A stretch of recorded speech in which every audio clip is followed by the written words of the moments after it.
The week is started on a good note for you as far as business is concerned. Your work is going on well. If you ask me, well, I say I'm doing well. Thank you. Good of you to ask. Well, how are you doing as well? I trust you're good. I trust family is good. Business is good. Everything is going on well and smooth at your end. And you're having a great time. Welcome to the show. The Call Me Radio's finest, Gabriel Specter, award-winning OAP, and I'm excited to be back at work. It was a great weekend for me. Quite quiet one, actually. It was an uneventful weekend for me. But hey, it was enough rest caught. I mean, I rarely have naps on Sundays. I did have one nap. I don't know. You know, when you eat those Sunday meals, after you get back from your place of worship, and then you just get knocked out. That's what happened to me. But it was a good sleep. I didn't know that's what you people that sleep on Sunday afternoons enjoy. I know, ask me, what do you then do on Sunday afternoons? Well, there are usually Premier League matches, especially when it is football season. Premier League matches here and there. Or maybe I have a meeting, an engagement here and there. So I get busy on Sunday afternoons. Or I just stay indoors and prepare for the following week. And that preparation has a lot of research and reading done in it. So I enjoy the sleep. And I think that it set me off on a good note. So I'm feeling good. I'm feeling well. I hope you're feeling well as well. It's welcome. It's Hard Fact. We'll be here together from now till 7 p.m. And we'll be having quite a number of interesting conversations on the show today. Quite a number of things happening across the country. And it's got a lot of people talking. And like the name implies, the big three, we'll look at the three biggest stories making the rounds in the politics of the nation at the moment. If it's being spoken about in the nation, you definitely hear about it here on the big three on Hard Fact. So it's going to be a good ride. For this segment, you are my guest. You are the listener. You are the guest as well. So ample opportunity for you to lend your voice to some of these stories making the rounds. 0700 951 0000 0809 597 4869 and WhatsApp is 0809 993 0137. Those are the numbers. Just hold on for now. When we'll look at some of this, the stories making the rounds, then you can use those numbers to reach me via the landlines or WhatsApp. I take WhatsApp calls, I take voice notes, and I take WhatsApp messages. We're also streaming live on YouTube and on Facebook. So you can have a glimpse of what the studio looks like and what my humble self look like too at Nigeria Info FM Abuja. So go right there. If you're streaming, let me know where you're streaming from. I'd like to give you a shout out at some point during the Big Three segment. All right. So right now, if you're live on YouTube or on Facebook, go ahead and tell me where you're streaming from, and I'll give you a shout out. But also know that your contributions via those platforms will be read on air as well. All right. Having done all of the pleasantries, let's get right into the Big Three for today. We start right from the southeast. Yes, the southeast has been, in the contention. As a matter of fact, a lot of people, had their hands akimbo and then just waiting to see what's going to happen as regards the Onitcha main market. And if traders, who are they going to listen to? The threats. Okay, maybe I shouldn't use the word threats. I should use the order of the governor, Governor Soludo of Anambra State, that I am going to level this entire place if you people do not open your shops on Monday. Okay, so let me give you the details of that particular story. So Onitcha main market reopens after Soludo's 1 week shutdown. That's the headline. So the main market, the largest commercial hub in Anambra State, reopened earlier today. According to some reports gathered about 9:30 a.m., a number of shops were beginning to get opened. According to other reports too, it's said to be a 70% adherence to the governor's directive. Well, on Monday, it opened after a 1-week shutdown following a directive from the governor, Soludo. The closure had been ordered following traders' compliance with the indigenous people of Biafra, that's IPOP, Monday sit-at-home order, despite repeated government warnings against observing directives from non-state actors. The governor, determined to restore normalcy and economic activity, had warned that continued closure could lead to further sanctions. Responding to his directive, traders began returning to the market as early as 8:45 a.m., with shops reopening along major corridors as Egerton, Ose Foodstuff Market, the Young Park, Emeka Ofo Plaza, Sokoto Road, Lagos Line, and Marine. Customers were also seen patronizing various stalls, signaling a return to business as usual. The state government stance was reinforced by heightened security measures across the market and surrounding areas. The Anambra State Police Command issued a strong warning to residents and business owners, urging them to disregard threats and misinformation by non-state actors, particularly via social media. I'm quoting the state from the Anambra State Police Command, saying that the police, I'm quoting here, the police command has identified a deliberate pattern of coordinated social media posts by some non-state actors aimed at spreading fear, misinformation, and bigotry. IPOB had reportedly called for a lockdown across the southeast in solidarity with the traders. Now, this is where it gets interesting, so I wanted to pay attention. I'll take that again. IPOB had reportedly called for a lockdown across the southeast in solidarity with the traders. What exactly is the solidarity? That the governor's move is tyrannical. That's the solidarity. Anyways, moving on. However, the group's lawyer, Ifeanyi Ejiofor, dismissed the directive as fake, reiterating that IPOB had long renounced sit-at-home sit-at-home orders. So, are we looking at infighting or confusion within the IPOB ranks? Someone says there should be sit-at-home, according to reports, but the lawyer, Ifeanyi Ejiofor, says no sit-at-home. That particular order has been renounced a long time ago. Now, he called on members of the public to ignore such calls and resume normal activities. The police further assured residents of intensified patrols, intelligence-led surveillance, and robust security operations to prevent any threats to lives and property. The government also reiterated its commitment to ensuring the safety of traders and the general public as commercial activities resumed. Now, so that is exactly, I tell you, this one report, if you begin to unpack it, a lot, has happened in between there. Okay, but so far, the question on the lips of many right now, or many are wondering, do you think that the governor's move was indeed tyrannical, or it was absolutely necessary to get the state moving again? I'll give you some figures. I'll share some figures with you to give you an insight of what it is like so far in the state, not just in the state, across the southeastern region. So far right now, as of today, Anambra State has, due to the forced, backing down of the traders on the sit-at-home order.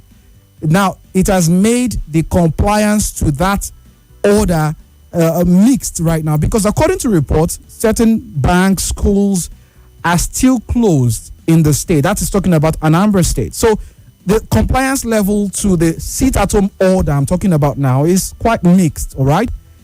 In Imo State, the compliance is still quite high, lastly because of a stronghold. But the order still has a stronghold in Imo State due to high insecurity in rural areas. So Imo State, if you remember, has been in the news several times for attacks from unknown gunmen and the rest of it, and that has led to a large extent. It's a very fragile state in terms of political tension, in terms of security, infrastructure, and so it's still, even if it is not because of IPOB sit-at-home order, the level of apprehension and security apprehension, that's the way to, or anxiety, better word, is still quite high in Imo State. And as a result of that, many persons are still a bit withdrawn from, aggressive marketing and business activities. But it's quite higher compliance as of today. Enugu State, under Governor Peter Mba, compliance has dropped significantly through some peripheral areas, though some areas still are observing the sit-at-home order. In Abia State, it is partial, more like Anambra State, mostly observed in the commercial hub of Aba, but life in Umuahia is largely normal. Talking about the sit-at-home order. Ebonyi State, of course, since the days of Dave Umahi, when he was governor of the state, it has always been the state with the lowest compliance due to unique political landscape in Ebonyi State. Ebonyi State has never been an observant state of the sit-at-home order, and I think that which is one of the reasons that many people believe the administration of President Bola Ahmed Tinubu favors the governor, the previous governor, who is now a minister, because he was able to stamp his foot on the ground and ensure that Ebonyi State does not follow suit in the footstep or the path of other southeastern states. Now, I said I was going to share certain numbers with you. Now, due to this sit-at-home order, let's look at some of the effect it has had on business generally, IGR, what this means for the state. So this particular order was first given in 2021. I'm trying to get that particular information here. Just a minute.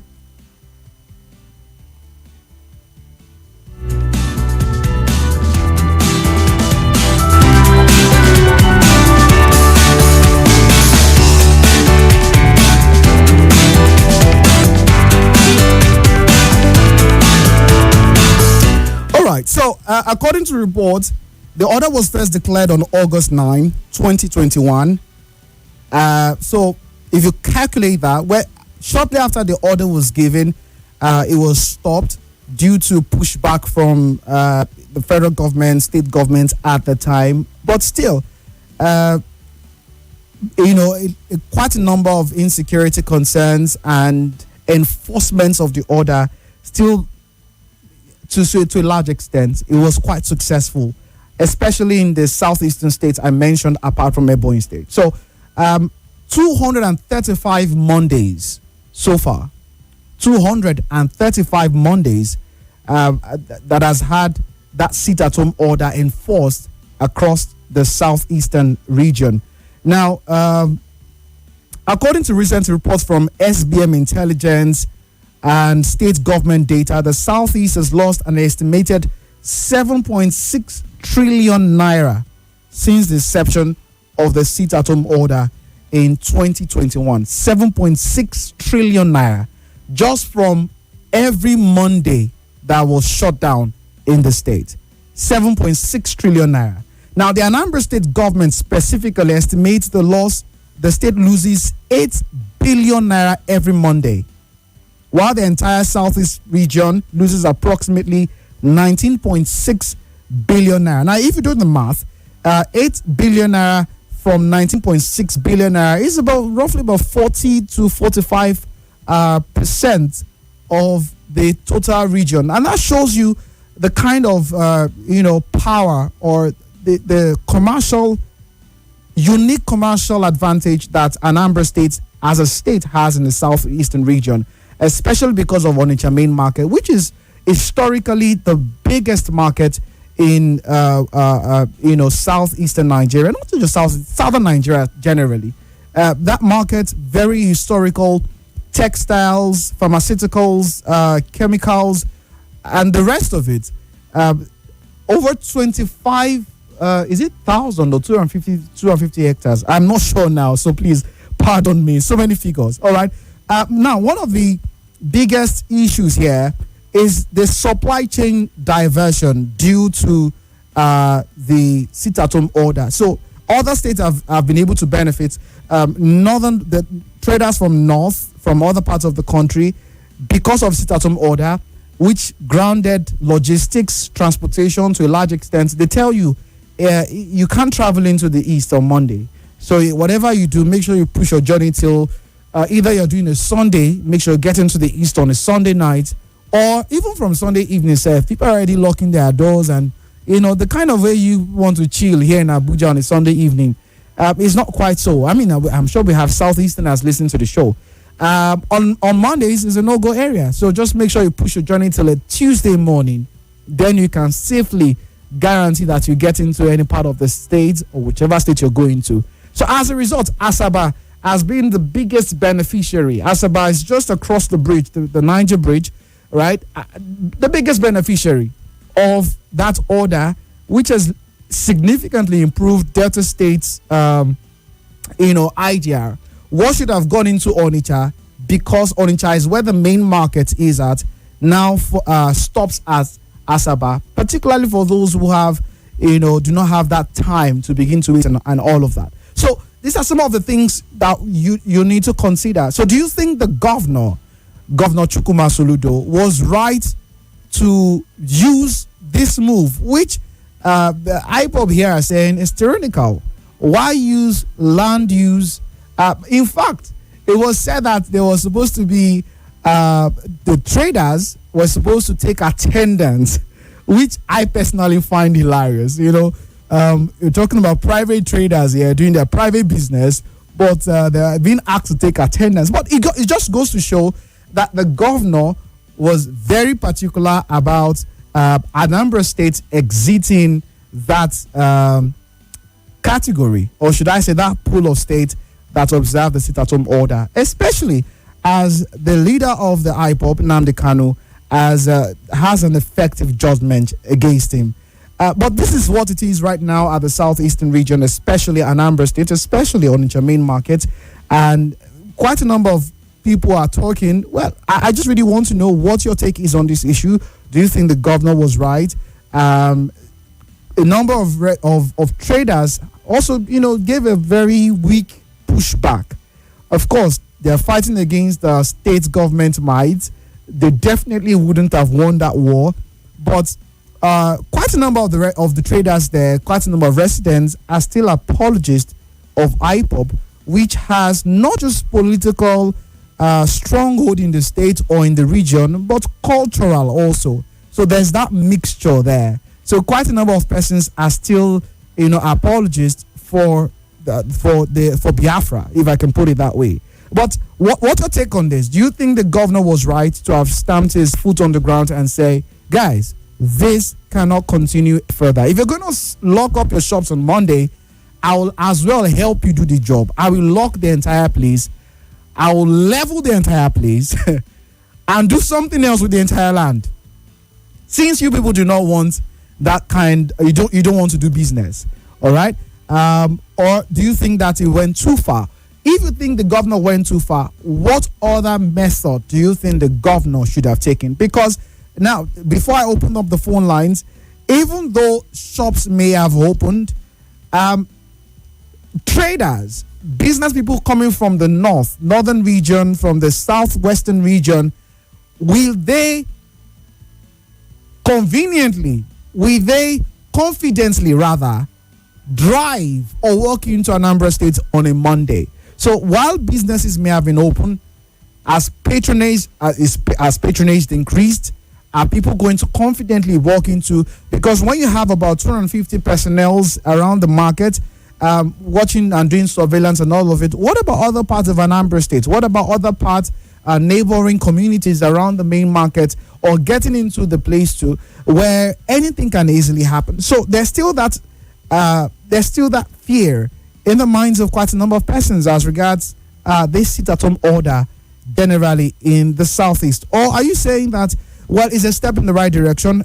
Eventually, everybody would adjust to normal life. 235 Mondays. I tell you, ladies and gentlemen, that is no joke. That is a lot of Mondays. And the governor is saying Anambra State cannot afford 4 business days anymore. Especially now, let me add this part, especially now that we have not moved to a different form of VAT sharing formula. It is not based on consumption. Also, if you notice, there was a back and forth. It was until this morning that the federal government, state governments shared the FAC allocation for December. Very crucial. And what was the reason? Quite a number of money. Before, state government allowed the federal government to do whatever it is you like. There was some leeway on the part of the federal government. But since this tax reform and the fiscal reform policy got into enactment, the position of state governments, knowing full well, also, I should also mention that the deadline for implementation of minimum wage was as at December 2025 or 2026. I'm not sure now. But now, many state governments are now being compelled to implement the new minimum wage. So many governments, state governments, are now actively looking for money. Actively is the word, looking for money. So maybe that's one of the things that's pushing the governor of Anambra State. So what do you think about this? Do you think it's effective? Do you think it is taking the easy way out? What if you were to have a one-on-one with the governor of Anambra State? What would have been your advice to him on how to handle this issue? All right. That is the first story on the Big Three this afternoon. Also, we're looking at another major report. This one coming from the Minister of Defense, General Christopher Musa. Well, is now no more in active military service. Is now a civilian, if I can put it that way. Well, once a general, always a general. But anyways, the Minister of Defense, Christopher Musa, has confirmed that he was among the individuals targeted for arrest or assassination in the foiled coup plot uncovered by Nigeria's security agencies. He was speaking yesterday to reporters from a popular TV station. Mr. Musa, a retired Nigerian Army general, disclosed that intelligence gathered during investigations showed he had been specifically listed as a target by the coup plotters. So 4 people majorly listed according to investigation: the President Muhammad, I beg your pardon, please, President Bola Ahmed Tinubu, the Vice President Kashim Shettima, the Senate President Godswill Akpabio, and himself, according to report. I'm quoting him here. He says, "I was supposed to be arrested, and if I refused, I was supposed to be shot," he said during the interview. Now, to refresh your memory, in October last year, Premium Times exclusively reported how the coup plotters marked key government officials for assassination and arrest. A security source with direct knowledge of the matter had told Premium Times that the coup plotters planned to kill the president, which I already mentioned, the vice president, the Senate president, the defense minister, who was then chief of defense staff. I should mention, he wasn't the defense minister then, was then chief of defense staff, CDS, and other top officials. The source added that the people like Mr. Musa, if he resisted arrest, it was to be shot on sight.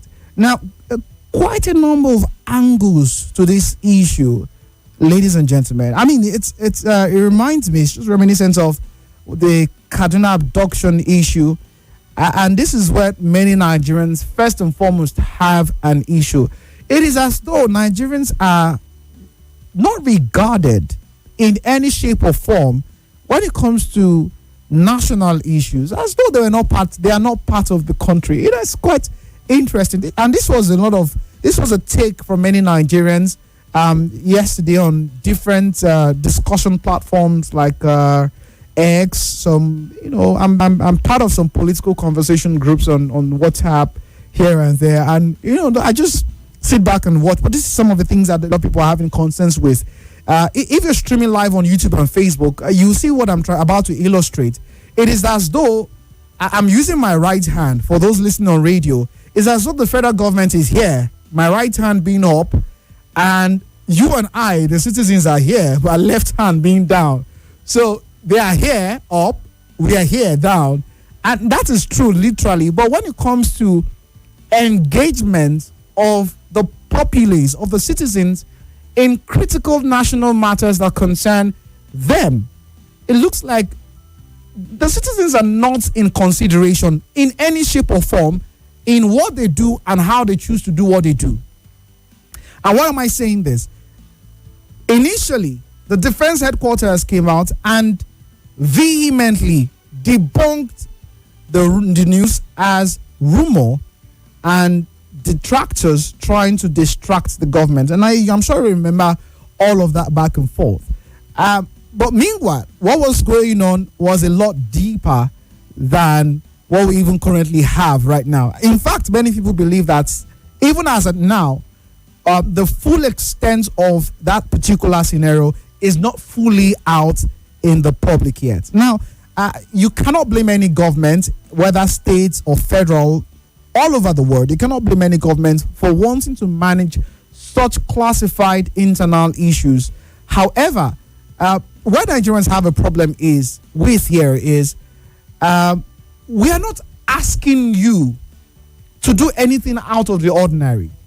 If there is a coup plot, why deny in the first place when there is actually a coup plot attempt or in the plan? And it's a good thing that the coup was planned, but ultimately the coup planned was foiled, and that's a good thing. All right, at least it allows us, it saves us from the chaos that would have ensued and followed afterwards. But why tell us that it did not happen? Use strong words, just like what happened in the Cardinal case. Tell everybody that it did not happen. Those who said it is happening are liars, are this, are that, when in actual sense these things were happening or are happening. So why do you do that in a case where, in a country where the level of mistrust between the government and the people is very high? Maybe the government realized that, well, anyways, they don't believe us, so we can as well do whatever it is we want to do. But I think many Nigerians want to be carried along. Now, you do not need to come and admit that there was a coup plot. But, neutrally statements, yes, there's something is brewing, whatever it is. Okay, now I cannot exactly sound like a DHQ. I don't know how they would have said it, but I'm sure you and I, you understand. That is what many people are actually saying. And then you look at the trajectory of the defense minister who is making the statement. He was the chief of defense staff when all of these coup plots and, should I add, assassination were being planned. It was ultimately foiled. And then sometimes in October, if I'm not mistaken, the said man was relieved of his duties as CDS. And then in December, he was appointed as Minister of Defense. So what exactly is playing out here? I mean, for those of you who have been following this issue, what do you think is playing out here? Do you think that the Minister of Defense passed the loyalty test? These are things that when they happen, maybe a normal eye will look at it and say, okay, this is just news. But when you begin to observe, you follow Nigerian politics, you follow the governance issues, and you just look in between the lines. You do not jump over such details. They just catch your attention. Maybe it's just me, but what do you think about it? I mean, maybe you've never given it a thought before, but now I've brought it out to you. What do you think? Do you think it's just perhaps he helped in solving the issue and that was some compensation or reward? Well done job, good job, whatever it is. Okay. Besides that, quite a number of issues also. According to reports, a particular colonel is, according to investigations, which are now in public domain, a particular colonel is said to be the instigator of the said coup and major financier. Why? For promotion reasons. Now, what colonel due to failing promotional exams will stir up over 40 right now. From 16, it is now 40 military personnel and other security operatives for a coup that was supposed to attack the president. So are they still hiding details here? Because when you look at it, it's a case of what did we throw, what did we carry? Because how do you explain that a colonel who failed promotional exams or whatever way it is being put would want to carry out a coup attempt and possibly assassination? It doesn't make any sense, or maybe they make some sense to you. So these are some of the two biggest stories making the rounds right now in the country. I'd love to hear from you at this point. All right, so I'm going to open the phone lines. I still have one more story, and that is a political story, but I'll share with you after I get a series of your reactions. 0700 951 0000 0809 597 4869. Our WhatsApp is 0809 993 0137. Also going to I'll be getting your reactions from our Facebook and YouTube live stream. So if you are not on YouTube or if you're on YouTube or Facebook, you can as well go over there right now and watch our live stream at the moment. All right, let me get to hear from you. Hello. Hello. Hello. Good afternoon. Good afternoon. Welcome. Yeah, my name is Edward. Welcome, Edward. Yeah, yes. I really want to commend Soludo for what she did. I mean, this is absolutely correct. Even if you are from the southeast, you know that people comply to this directive not willingly, but because they don't have any other choice. In fact, if you are there during Monday, you realize that you can't find a single policeman or policeman military man on the road. They will not be there, and how do you expect somebody to come out? These guys are all living around the state, hounding people down, and the police could not come out. Let me tell you, no bank opens on Monday, no school opens, no public places open, even churches cannot open.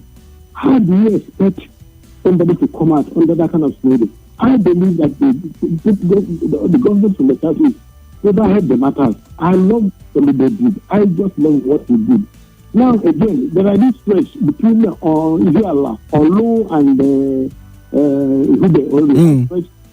that place is the one than Santiago Forest. I can tell you now, I have a friend, we are planning for the burial.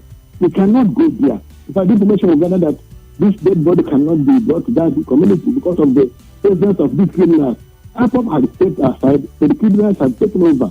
In fact, I'm sure you read from newspapers how they're killing people and eating their flesh in those areas between Ihiala, Olo, and the Hube. That stretch is the worst place in anybody can even go. So I think what Soludo did, I believe other state governors should do the same to make sure this is ended. All right. It's affecting every activity in the activity of society. Thank you, Gabriel. That's my all right. Thank you so much. Thanks for calling. Hello. Thank you, Gabriel. That's my all right. Thank you so much. Thanks for calling. Hello. Good afternoon. Good afternoon. Welcome. Yeah, this is Mr. Gideon, voicing out from Gabriel. Welcome, Mr. Gideon. Actually, I have to appreciate honor for what he did. And also, I said something here the other day.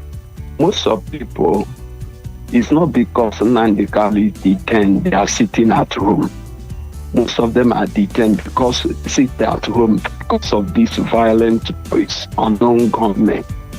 Did you see, as soon as security was brought around that Onitcha, people went to market freely. Freely they went to market because there was security. Okay, now in Onitcha now, there are a place they call the Musa market where they sell milk pass and machine pass. I have in-laws there. I have about 3 in-laws there. I was asking them this afternoon, did they go to market? They said they didn't go, they are still at home. So I want the governor to try as much as possible to extend security to those areas, not only in Onitsha main market. Okay. let him extend security to those areas, and also make sure that the villages in Anambra State is something like Ihiala, something like Oba, something like Newi, those areas where people are coming to buy and sell in Onitcha main market. Let security be extended to those areas as well. Yeah, so that people will freely move. So that people will freely move. And other states, Imo State, like in my village, in my community, they don't move out. Let other state governors also do what Soludo has done, so that the people will come out. People are tired of staying at home. Okay. Let them do something. Thank you. All right. Thank you so much, Mr. Gideon. Frankly, I'm not sure if other states can use the same method, but I mean, I get your point. Hello. Hello. Yes. Hello. Welcome. Yes, Presenter. Good afternoon. I forgot your name. Forgive me, I beg. No, not a problem. My name is Gabriel Specter. Oh, Jesus Christ. Gabriel, how far? Very well, thank you. What's your name, sir? Good afternoon, Nigerian Info. Good afternoon, Nigerian abroad. My name is Mr. Steven. Welcome, Mr. Steven. Thank you. I think what my own opinion would have been that in today's Monday in Anambra State, you guys should have extend a delegate that will represent Nigerian Info in Anambra State and to communicate to them direct, and they will give information on ground on what is happening in Anambra State.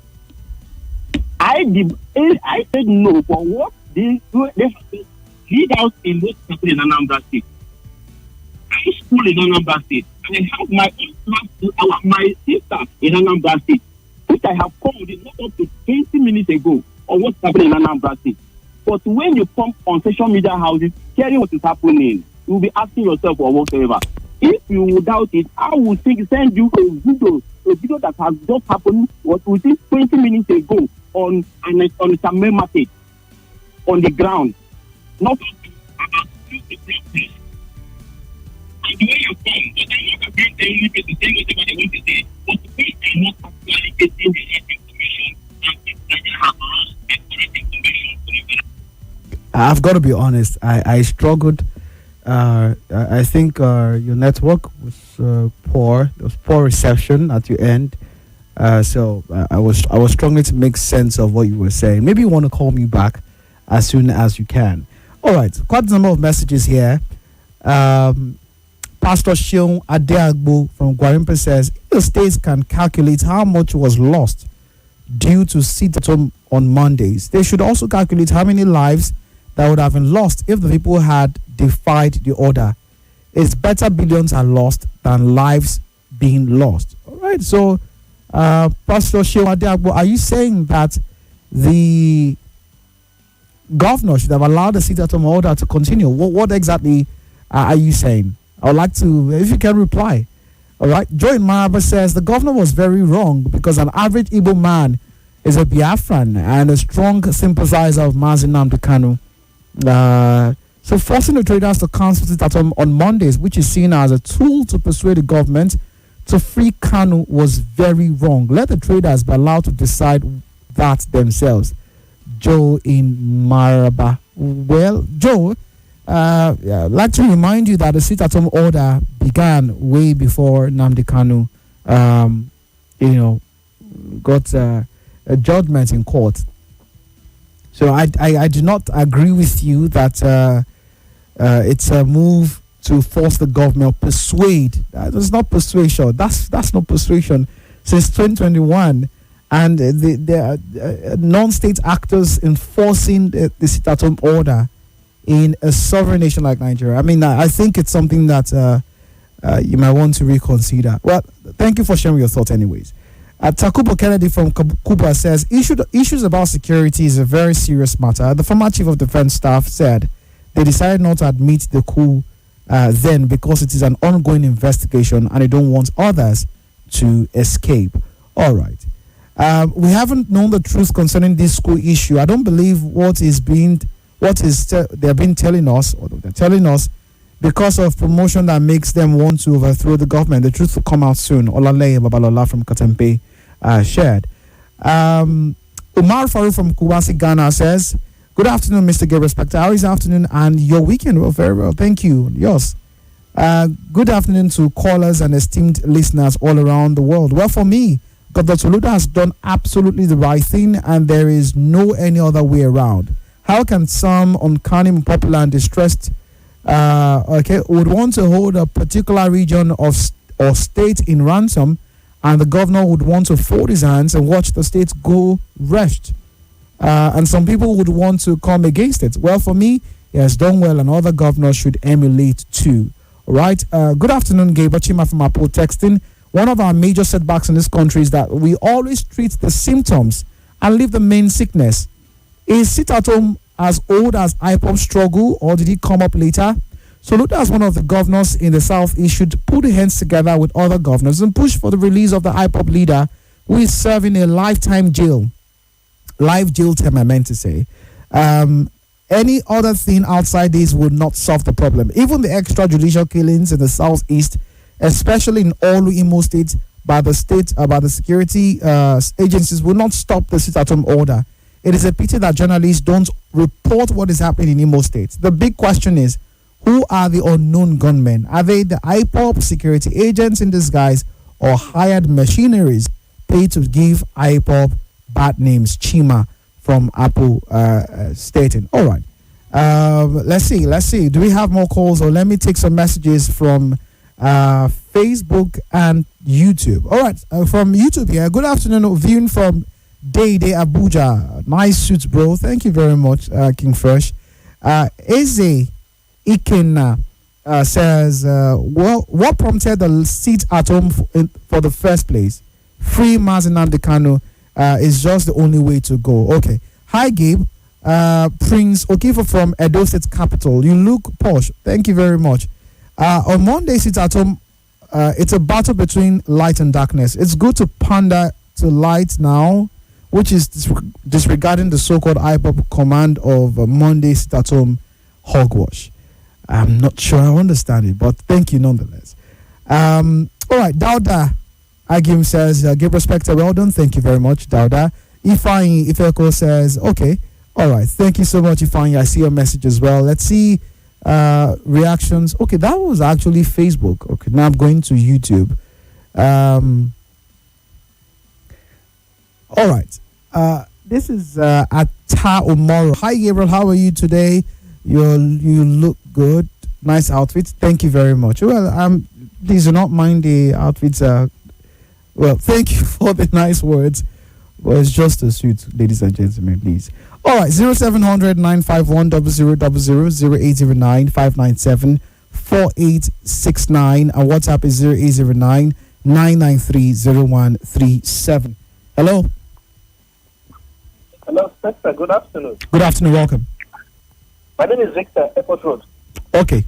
Welcome, Mr. Victor. You know, there are phantom coups. You remember Abacha on DIA. You remember Abacha on IBB.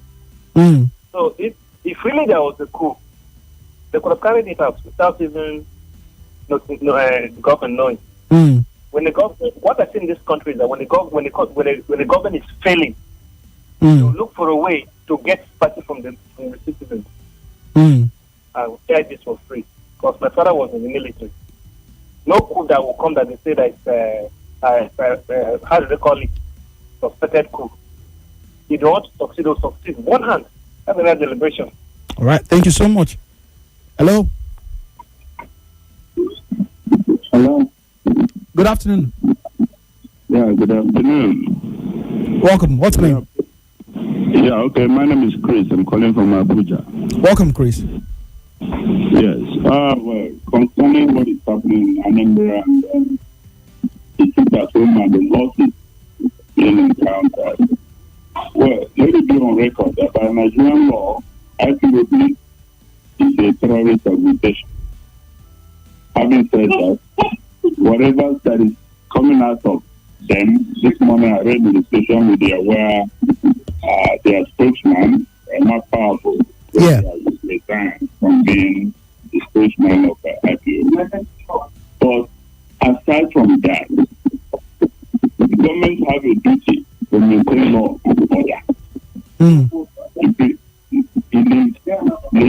situation where a terrorist organization, either directly or through sympathizers, are trying to lock down the society. No government should allow that. The government has the ability to mobilize all forces available to crush them.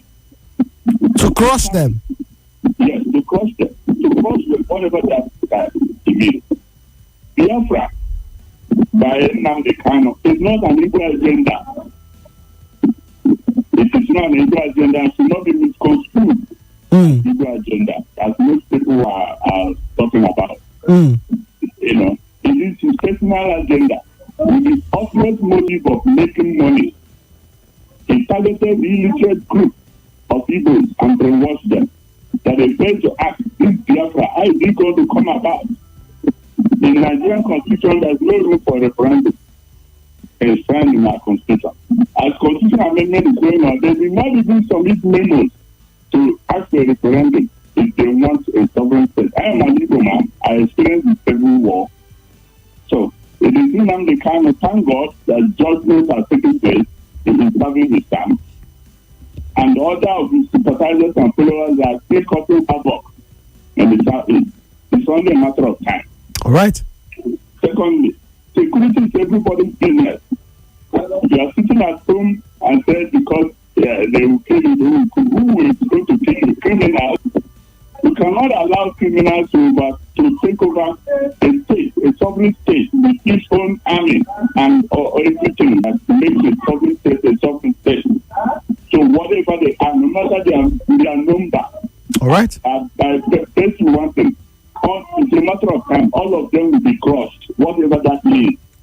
The earth will open and swallow them, and peace will be restored. All right. Thank you so much. All right. Thank you so much for your contribution. I mean, I see what you did there. Using the word crushed, that's it's a strong word to use. I mean, and I'm using a strong word is a mild way to put it.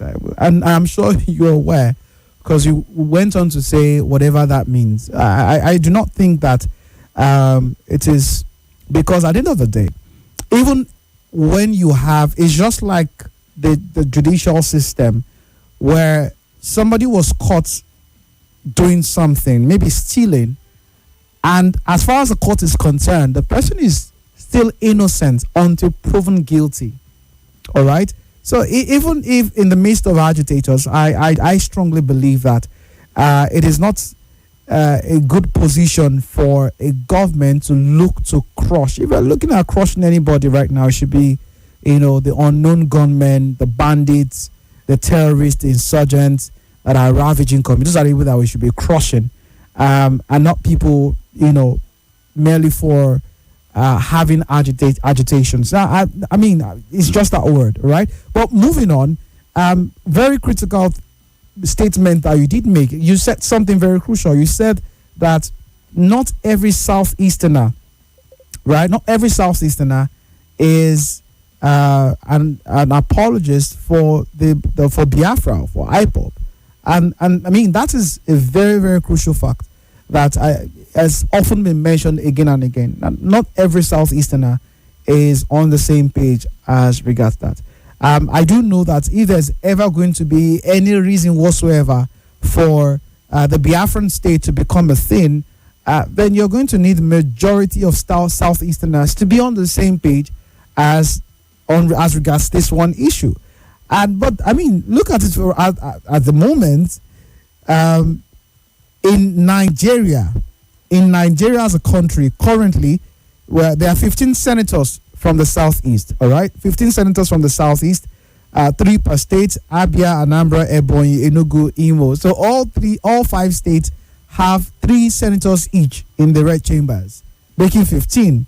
By comparison, now listen, ladies and gentlemen.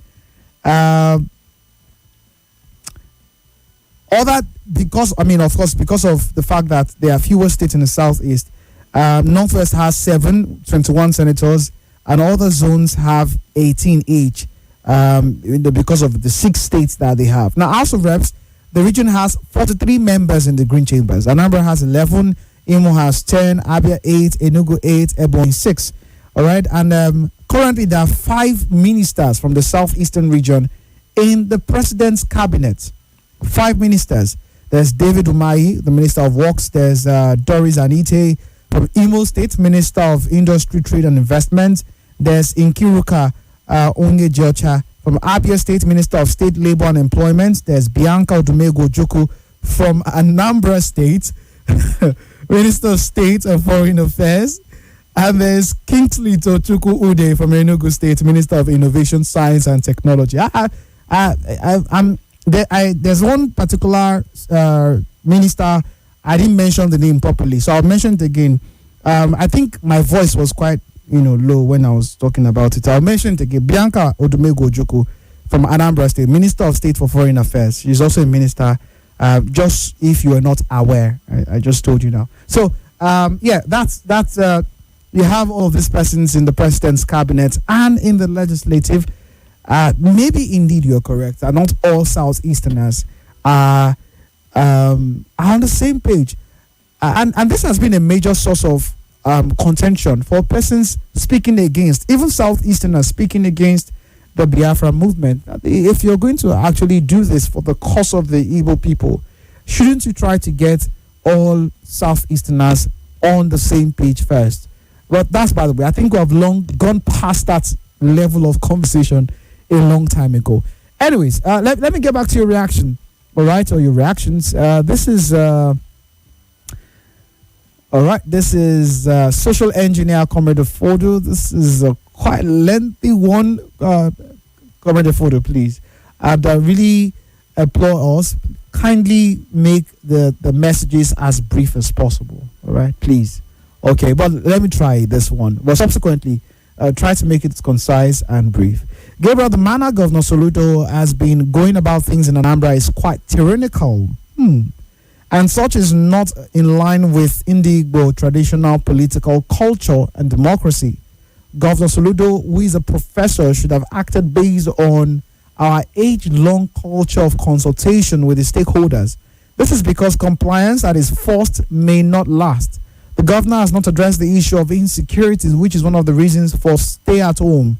My finding also shows that traders use stay at home as civil disobedience to pressure for unconditional release of Nnamdi Kanu from life imprisonment. Sunday Igboho, who once had a similar problem like Nnamdi Kanu, has been freed by the Southwest political leaders.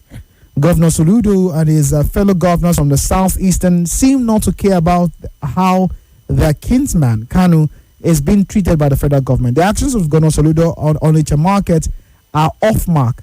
This is one of the contradictions of our current 2 alien political tradition from the US, where just one man can do whatever he likes with power once he has turned the state assembly into a rubber stamp.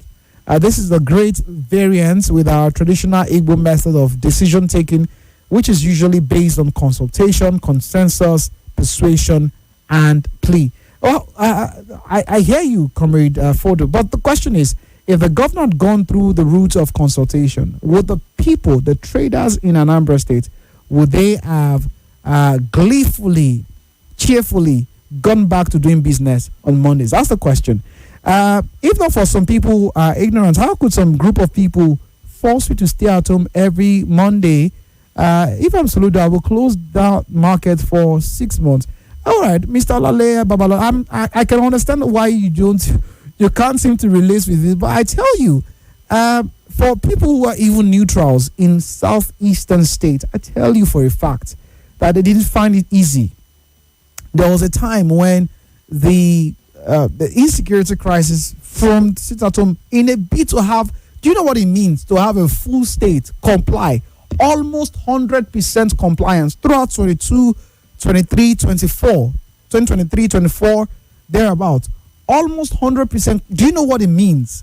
People don't just comply because you told them to sit at home. When they see that if I go out, I may lose my life, who wants to die? So I understand that you cannot relate. I mean, but let's be careful here to make a mockery of. I know that's not what you're trying to do, But it needs to be said at the same time that many people who were neutrals who still had to comply to the sit-at-home order because insecurity was thrown into the mix. It was not just a directive and people had to choose whether or not to obey it. People were literally coerced. At least those who do not have anything with the movement were literally coerced to be a part of it because they didn't want to lose their life. And I think that is it's a failure on different levels. The failure from the state governments that allowed that to start and to linger for such a long time. Also, it's part of the reasons why the man in question has gotten to where he is right now. So these are some of the issues. All right. A few more messages. Pastor Sean says, of course, the governor is doing the right thing. If the people see that enough security is provided, the people will definitely come out on Monday. But if the government pay lip service to providing security, the people won't come out. Simple. All right. Thank you so much, Pastor Sean. A few more calls. Hello. Hello.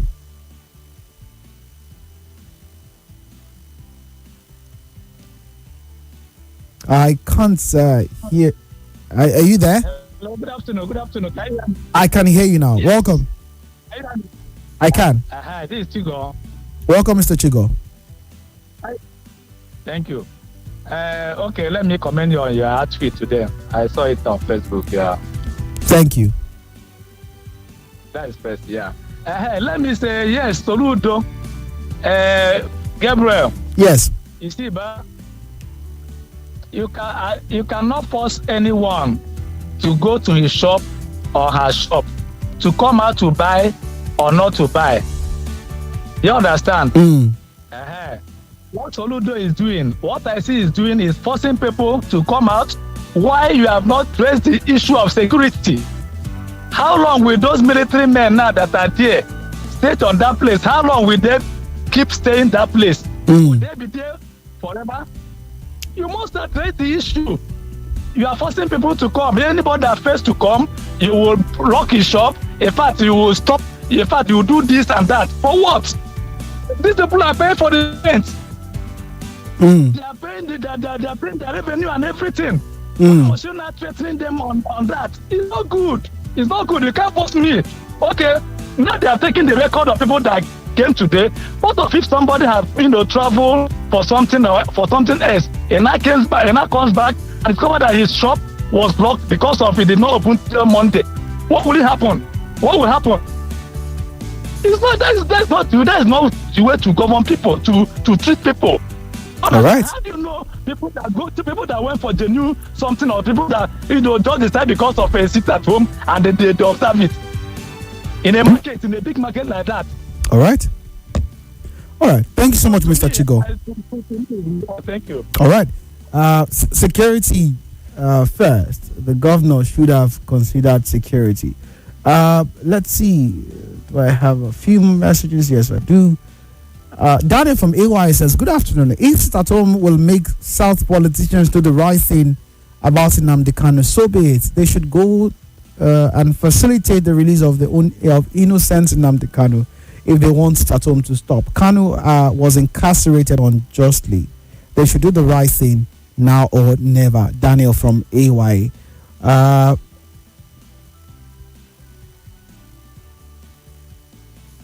No. It's not the same Specter. You've got someone else. Good afternoon. The decision of the governor is good. What have they achieved out of the sit-at-home order? But before the order from the governor, there should be proper security plans on ground to protect life and properties against the IPOB. Poblu from Lugbe says, good afternoon, Gabriel. I am Joseph from Maraba. Nnamdi Kanu has been sentenced to life imprisonment for a crime against the state. Why daredevil bandits and terrorists who have been killed scores of Nigerians over the years are being given amnesty instead of prosecuting and executing them? The current crop of politicians we have today are running the country aground just for their selfish interest. As long as we continue with this so-called democracy, our challenges will continue. Joseph from Maraba says, Mr. Gabriel, why they laugh when they mention Bianca name? Was I laughing? Are you sure I was laughing? I honestly, I plead the fifth. I did not want to answer that question. Good afternoon, Mr. Specter, Gabriel. My name is Austin Ogbu from Buhari. Mr. Gabriel, if I may ask, when Nnamdi Kanu was running his Nnewi up and down, did he consult Governor Soludo? Okay, I'm not sure. Okay. I'll leave it before I injure myself. Nnamdi has no iota of respect for his elders and leaders, so let him face the law he requested from Justice Funsho. Okay. Othnogu, quite struggled with your message there. All right. One more story before we call it a wrap on the Big Three segment today. Still a lot of calls coming in. Okay, let's take this one. Hello. Hello. Hello. Gabriel, good afternoon. Good afternoon. Welcome. Yes, my name is Alex. I'm calling from Weir. Welcome, Mr. Alex. Yes, I want to talk on this coup that government later admits. All right. I think if that's why we usually say it's not good for you to be lying or should always be truthful to your people, more especially your children. Always tell them the truth. While so many Nigerians or millions of Nigerians are finding it difficult to believe now that they are receiving coup in the first instance, is because the government have already told them that there was no coup. And you saw what happened just last month, where both the local government chairman, the police commissioner, and so many other government officials denied that there was no, only for them to come back and swallow their words. So for me, the government need to work on their the way they relate with people. Earlier today, Barrister Swart was rolling out the benefits of traveling of President Tinubu. How many things he has been getting, but Nigerians do not relate because they believe all these things are lies. It's always good for you to say tell the people the truth. Even if we're not saying that you should tell us A to Z, but there are better ways to manage this. When it happened that there was coup, you can tell them, well, there is something like that, but we are still trying to know what happened, and try to manage it and say you abuse. You said it earlier that they were even abusing the people that were carrying, say it's a rumor and stuff like that. Yeah. So I think that it's high time they learn to say at least some level of some level of truthfulness, so that people will believe them. Do you understand? Yeah, I do. So, thank you. Thank you so much. Indeed, the mistrust is a big concern. Maybe not for them, but Nigerians want to be carried along. Hello. Hello, Gabriel Specter. Good afternoon. Welcome. Yeah, my name is Francis. Welcome, Francis. The issue of Soludo, we need to understand this fact. Me, I live in Onitcha in Fege. Okay. Before I come down to Abuja. Okay. My house is still available there. My street is called Uga Street. It's close to the biggest drug market there. They call it Bridge, Obogo. Most of the people that own shop don't come to the market. It is their boys that come to the market. And it is these people that order that their boys should close shop on Monday. The Commissioner for Information has gone down and discovered that Onitcha main market refused to open. Headbridge opens. Obogu opens. Ogbike market, building material, they open. Oka, where the governor stays, they open. Why main market? So that was why the information went to Soludo. Soludo had to go down there. Igbos usually said, who goes there? On a winding chiwo. If a guard discovered your shadow pass and he said, who is that? And you refuse to alert that it is me, you will react. That is why Soludo himself went to main market and he discovered it. Yeah. And they shut the market down. Why must it be like that? If you look at those who protested, none of the owners of the shop are among them. These are boys. Onitcha is such also. This is where you pack a lot of people and train them. So the owners of the shop, that's why I'm telling them, that facility they are using does not belong to them. They are not the owner of that facility. They rent that place. So if he wants to bulldoze it, he will bulldoze it. Let them go away. So let us make peace and make sense in the way we behave. We Igbos. We must not continue to fight and fight and fight and quarrel and fight and fight and fight. We are hurting ourselves. We are hurting ourselves. 8 million naira just in a Monday. The whole market in general is 19 million. You see, the Tamaya has shut it down for 7 days or 5 days rather.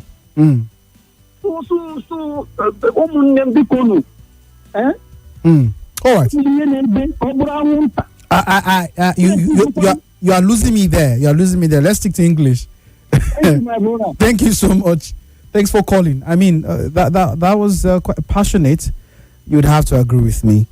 Yeah. It's an interesting one. Like I said, state governments now is not business as usual. We should actually look at, maybe tomorrow, I'm not sure what segments will do that now. We should look at the back and forth that happened with the FAC allocation for December. I think it's about only a few times. This is the first time in recent history. And when I mean history, I mean in recent times, in a few years, that the allocation for the previous month will spill over into the following. It was just recently that the one for December was being shared. Why? Because of the fact that it's no longer business as usual. All right, no longer business as usual. State governments rather now are looking at every figure. In fact, agencies like NBC, I think even the customs, they are looking at certain collection fees. The collection fees because they are some of the agencies that help in terms of generation of revenue and all of it. So they're looking at some of it because they get to keep some of the money that they collect and remit to the TSA. So they're looking at some of these fees and even some other amounts of money that the government labels as not revenue that should be shared. They are now scrutinizing everything because it's no longer business as usual. So now, I think one of the good things from the Fiscal Reform Act and the Tax Administration Act and all of it is that now governors and state governments need to sit up and begin to look at how to make money for themselves. It's no longer dashing out and handing out of money like it used to be before. Now, is that saying that it's going to totally eliminate corruption, eradicate corruption? Absolutely not. All right. I'm sure that those who are looking to circumvent the process, they're actively plotting and scheming already. However, I mean, at least on paper, this is what it is. That governors right now, their eyes red. They are looking at every figure, and so maybe it's actually hurting to the region, to the state government of Anambra, that we have a very viable market that can turn in billions of naira daily, and because of some political issue and all of it, but yeah, the security concern is a very, very big one, that if people are not guaranteed that coming out on Mondays is going to be safe for them, why should I risk my life? So while the governor is threatening that he's going to flatten the entire main market, hopefully he would raise an army of protectors, security agencies, security operatives, maybe institute some, apart from Magune Chamber, some other security, structures that can help. If the police force is being one thing, that can help in ensuring there's as much coverage as possible, at least for a while, until people begin to acclimatize to the new norm that they now go to do their business on Mondays. 235 Mondays so far, that's a lot of time. So I've gotten used to it. In fact, if I were to be in any of the southeastern states, I'll consider, Sunday the middle of weekend and Monday the last day of weekend. And you cannot blame anybody for feeling that type of way. All right. One last story before we call it a wrap on the big three today. It's going to be the ADC. Yes, the African Democratic Congress as a political party is panicky, or let me say it this way. The APC says ADC panicky over our rising membership. APC says the ADC, that's the African Democratic Congress, is panicky over the All Progressives Congress rising membership. And you wonder what brought about this. I'll do well to tell you. So the APC has hit back at the ADC, dismissing claims that civil servants are being coerced into joining the ruling party through its ongoing electronic registration exercise. I'm sure you like this same matter. Yes, the same matter. I think I heard SWAT talking about this on Sunnyside. In a strongly worded statement just some hours ago, the APC characterized the ADC's allegations as a disinformation campaign born out of fear regarding the ruling party's growing numbers. ADC spokesman Malam Bolaji Abdullahi had yesterday alleged that civil servants across the state were being coerced into joining the ruling party. The National Publicity Secretary of APC, Felix Morka, said that the opposition party's claims are entirely without merit. He argued that the ADC is simply terrified by the high turnout of Nigerians participating in the digital enrollment. I quote him, he says, I'm talking about Felix Morka now, that's the National Publicity Secretary of the APC. It says that claim is entirely false and baseless and seeks to cast a shadow over the cutting edge and path-breaking digitization of our party's membership register. The APC further accused the ADC of a pattern of deceit, citing a previous incident involving the fabrication and circulation of a fake APC membership slip, which allegedly linked a notorious terrorist to the party. According to the ruling party, the e-registration exercise has been so successful that the leadership was forced to adjust the timeline to accommodate more citizens. Morka attributed this surge to the public's approval of the current administration's policy. I'll take that again. It says Morka attributed the surge, that's the surge in increase of party members, registering party members of the All Progressives Congress. He attributed that surge to public approval of the current administration's policies. The party maintained that the registration process remains voluntary and enthusiastic, fueled by what is described as the visible gains and impact of the renewed hope agenda. And it says, dismiss the ADC's tactics as fumbling. The APC reasserted its position as a leader in political technology within the continent. Clearly, the ADC is intimidated by the phenomenal success of our party's e-registration exercise for obvious reasons. However, that cannot justify connecting and spewing lies in an attempt to smear the exercise. So, further down and talking about allegations, counter allegations, that's by the way. The point here is this: the entire debacle as regards civil servants in Enugu State and being coerced to, use NIN and other means of identification to register to join the party. Well, the APC has effectively and vehemently denied it, saying that it is not true, and the people that came to say it is true or that is what it is are terrible liars. It's not the first time we are seeing these things happen in the country. But I was just speaking with a colleague of mine, was saying something that happens to be going in the other direction, and so for me as an observer, it's quite confusing now. So who do we believe? So do you have a relevant relative in Enugu State? Do you think this is true, or who is being economical with the truth here? If you have a relative in Enugu State who is a civil servant, did you check to ask if this is so, or it was just Because to be very honest and in all fairness, fabrication of news during heated up election season or process is very common. I mean, it's now becoming a very common thing. Propaganda and all of it. I mean, I've spoken about quite a number of offices here in the Federal Capital Territory, Abuja, areas where you drive by and you just think they are just regular buildings. Well, yeah, they are regular buildings on the outside, but I tell you, there are propaganda rooms on the inside. Very covert, people who are hired as staff, signed several NDAs, and they cannot afford to mention to you and I that is what happens there. Please do not ask me how I know.